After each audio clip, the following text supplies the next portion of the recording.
আমতার উদং এলাকায় ভয়াবহ অগ্নিকাণ্ডের ঘটনা ঘটল মঙ্গলবার রাতে। এই ঘটনায় দুটি ইলেকট্রিকের সামগ্রীর দোকান সম্পূর্ণভাবে পুড়ে ছাই হয়ে গেছে।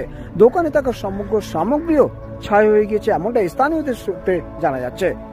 মঙ্গলবার রাতে আগুন লাগার পরই দমকলে খবর দেওয়া হয়। ছুটে আসে আমতা থানার পুলিশও, কিন্তু উলিবাড়িয়া থেকে দমকলের ইঞ্জিন আস্তে আস্তে ততক্ষণে সমস্ত কিছু পুড়ে ছাই হয়ে গিয়েছে। যেহেতু আমতায় কোনো দমকল কেন্দ্র নেই, তাই উলিবাড়িয়া থেকে দমকল ইঞ্জিন যখন আসছে ততক্ষণে সমস্ত কিছু পুড়ে যাচ্ছে, এমনটাই অভিযোগ স্থানীয়দের। দ্রুত আমতায় দমকল কেন্দ্র গড়ে উঠুক, এমনটাই চাইছেন সকলে।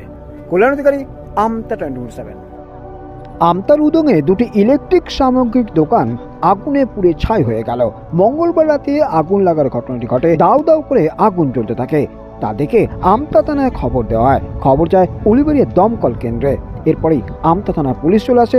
দমকলের দুটি ইঞ্জিন উলিবাড়িয়া থেকে ঘটনাস্থলে এসে পৌঁছায়। ঘণ্টাখানেকের চেষ্টায় আগুন নিয়ন্ত্রণে আসে। কিভাবে আগুন লাগলো খতিয়ে দেখবে পুলিশ, তবে শর্ট সার্কিট থেকে আগুন লাগতে পারে মনে করছে দমকল। এই ঘটনায় কেউ আহত না হলেও দুটি দোকান পুড়ে গিয়েছে। সমগ্র জিনিসপত্র পুড়ে ছাই হয়ে গেছে।